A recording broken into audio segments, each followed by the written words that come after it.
Magandang umaga po sa ating lahat mga ka-farmers sa Luzon, Visayas ug Mindanao. Nandito po tayo sa ANB Mini Farm sa ating pananim na luya. Kaya nandito po tayo para tignan natin kung ano na ang epekto sa sobrang init. Mga ka-farmers, nandito po tayo sa ating taniman ng luya kasi naapektuhan talaga sa sobrang init. Halos mag 2 buwan na. Kaya ito ang nangyari sa ating pananim na luya.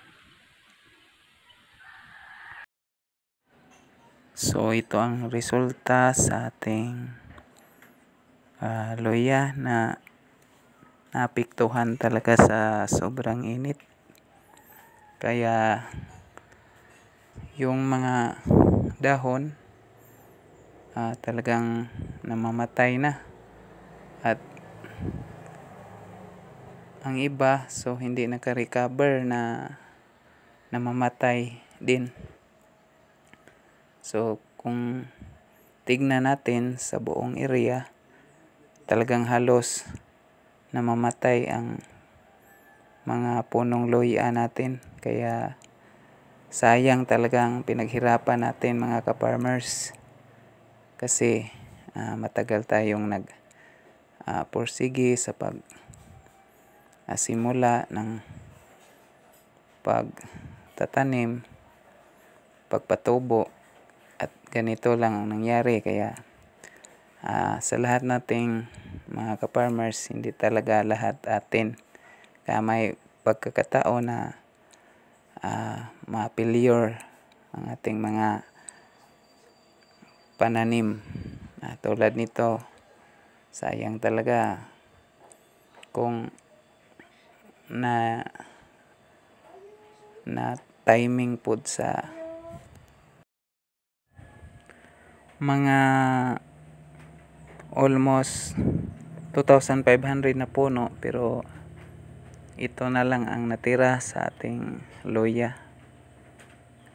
Pero dito na area medyo madami pang natira kasi medyo hindi siya masyadong nainitan. Kaya nakita natin dito sa ating area na madami pang nabubuhay na luya, pero apektado din kasi yung mga dahon niya parang unti-unti nang nasusunog.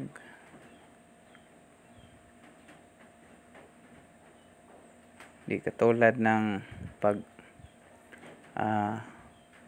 may ulan, maganda talaga ang ating luya. Pero wala na tayong magawa kasi hindi naman tayo may ari ng panahon. Talagang maghihintay na lang tayo kung ano ang ibigay sa ating panahon na umulan at saka uminit. Pero ngayong season na ito, daming init. So dito na area talagang wala na tayong makikitang tumubo na luya. Ubos lahat. Pati ang ating puno na rambutan hindi nakatakas sa sobrang init, namamatay din. Hindi na ako nakapagdilig kasi sobrang busy.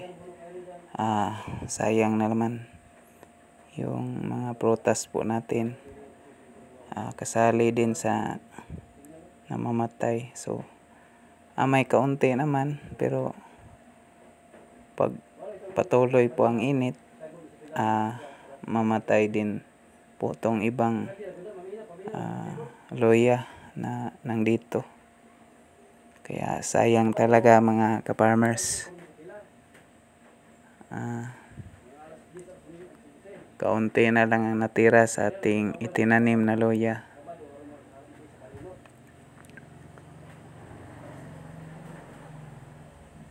So sayang talaga ang pinaghirapan, pero ganyan talaga ang buhay.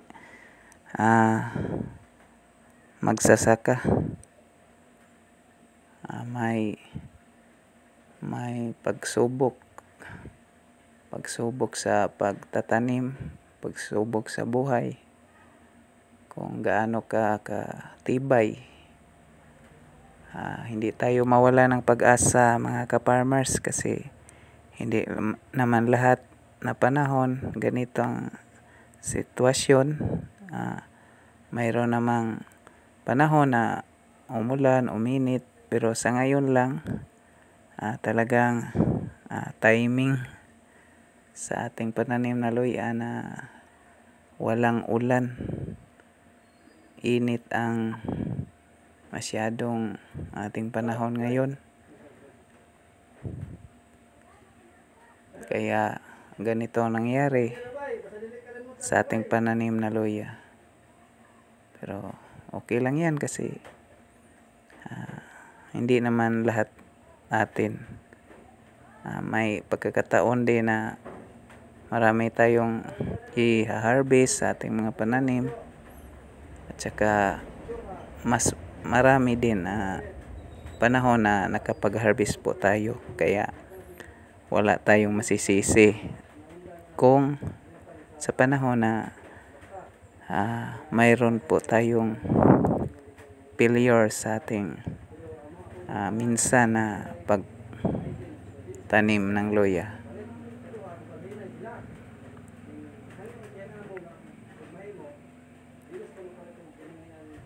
Kaya patuloy lang sa ating pagtanim. Hindi po ako nawala ng pag-asa sa susunod, kasi dito po tayo na bubuhay sa ating pagtatanim. So talagang namamatay, mga ka-farmers. Ang daming, halos ubos talaga. Mayroong natira pero unti-unti ding namamatay. Sobrang mahal ngayon sa presyohan ng ating loya sa merkado, kasi kaunti lang ang supply. Saka sa panahon ngayon sobrang tag-init, talagang walang makapag-produce ng produkto na loya sa ating probinsya. Kasi El Nino at walang nakapagtanim.